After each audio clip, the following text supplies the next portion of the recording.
सबसे अधिक मन की रक्षा कर। नमस्कार, एक बार फिर से एंजल लाइव शो में आप सबों का हम हार्दिक स्वागत करते हैं। जी हाँ मेरे प्रिय भाई बहनों, सबसे अधिक हमें अपने मन की रक्षा करने की जरूरत है। कारण कि मन सब वस्तुओं से अधिक धोखा देने वाला होता है। मन की भेद किसी ने नहीं जाना। हम देखते हैं समय रहते यदि मनुष्य अपने मन पर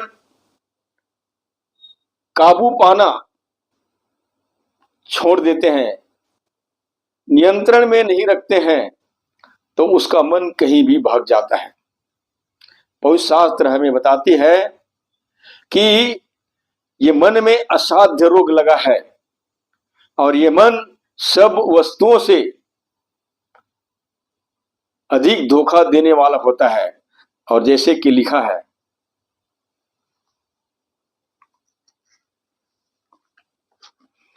मन तो सब वस्तुओं से अधिक धोखा देने वाला होता है, उसमें असाध्य रोग लगा है, उसका भेद कौन समझ सकता है।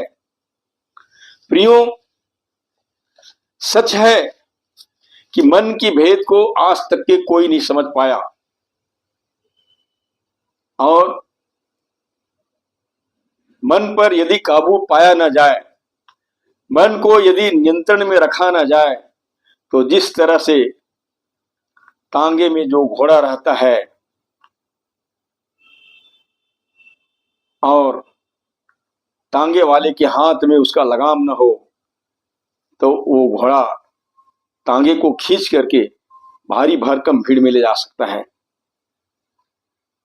तो ऐसे अनियंत्रित मन आपको धोखा दे सकता है। पवित्र बाइबल हमें बताती है कि इसमें असाध्य रोग लगा है, असाध्य रोग जिसका इलाज संभव नहीं। हम लिखते हैं तन के इलाज संभव हो सकता है, परंतु मन में जब असाध्य रोग लग जाए तो उसका इलाज संभव नहीं हो पाता है। और सही बात है, जब हमारे शरीर में कोई बीमारी लग जाता है, कोई रोग लग जाता है, तो हम डॉक्टर के पास में जाते हैं, डॉक्टर हमें दवाई देते हैं।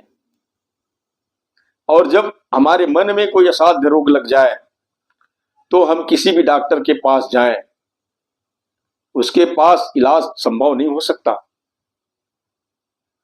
और मन का असाध्य रोग क्या है? मिथ्या भय, भ्रम, भय विचार, कुविचार, कुचिंताएं और नाना प्रकार के नकारात्मक सोच, नकारात्मक विचार, झूठ छल कपट की बातें, ऐसे बहुत सारी बातें हैं, बुरी बुरी इच्छाएं। यह है मन की असाध्य रोग।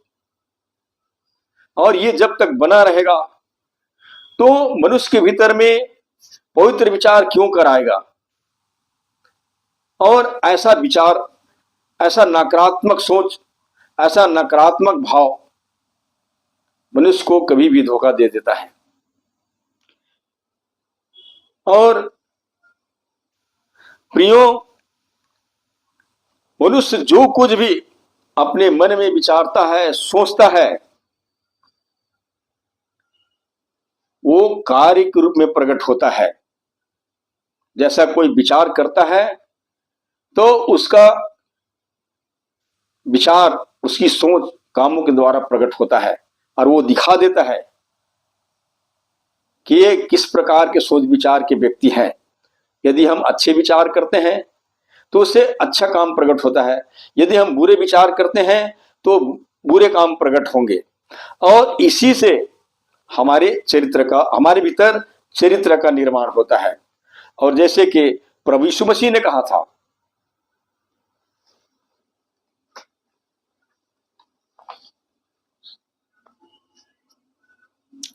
फिर उसने कहा, जो मनुष्य में से निकलता है वही मनुष्य को अशुद्ध करता है, क्योंकि भीतर से अर्थात मनुष्य के मन से बुरे बुरे विचार व्यभिचार, चोरी, हत्या और परस्त्री गमन, लोभ, दुष्टता, छल, लुचपन, कुदृष्टि, निंदा, अभिमान और मूर्खता निकलती है।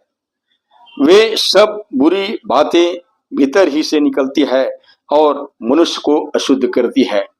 तो जी हाँ मेरे प्रिय भाई बहनों, ऐसे ऐसे विचार से मनुष्य अशुद्ध हो जाता है। ये असाध्य रोग है, मन की असाध्य रोग है। इसके लिए आप किसी भी डॉक्टर के पास में जाएं तो इलाज संभव नहीं हो सकता। इसके लिए मन फिराने की जरूरत है, अपने इन बुरे विचारों से मन फिराने की जरूरत है।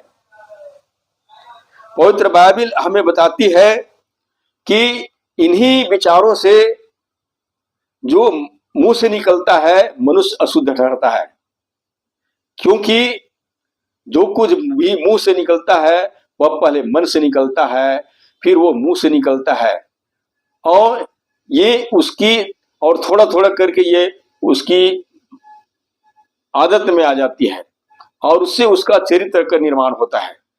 तो मेरे प्रिय भाई बहनों, ऐसे ऐसे बातें मनुष्य की आदत बन जाती है और ऐसी ऐसी आदतों से चरित्रों का निर्माण होता है और उसके जीवन शैली के द्वारा दिखने लगता है कि वह किस प्रकार के विचारधारा के लोग हैं। दूसरा, हमें मन की रक्षा इसलिए करनी चाहिए कि मन ही जीवन का मूल स्रोत है। और जैसे कि पवित्र बाइबल हमें बताती है, सबसे अधिक अपने मन की रक्षा कर, क्योंकि मन ही तो जीवन का मूल स्रोत है। जी हाँ मेरे प्रिय भाई बहनों, यदि हम अच्छा जीवन चाहते हैं तो हमें सबसे अधिक अपने मन की रक्षा करनी चाहिए, क्योंकि यदि हम अपने मन की रक्षा नहीं करते हैं तो ये मन में वो तमाम प्रकार की व्यर्थ बातें, नकारात्मक सोच विचार हमारे जीवन चरित्र को बिगाड़ सकता है, अच्छे चरित्र को बिगाड़ सकता है और हमारे जीवन को भ्रष्ट कर सकता है। तो जीवन का मूल स्रोत है मन, इसलिए हमें सबसे अधिक अपने मन की रक्षा करनी चाहिए। और जैसे कि किसी स्रोत से गंदे पानी निकल जाता है तो किसी को भी खराब लगता है, उसी प्रकार की चरित्रहीनता की बातें समाज में और मनुष्य के बीच में अच्छा नहीं लगता। सबको बुरा लगता है, सबको खराब लगता है। और जैसे कि पौलुस प्रेरित ने मसीहों से आग्रह करते हुए उसने लिखा है,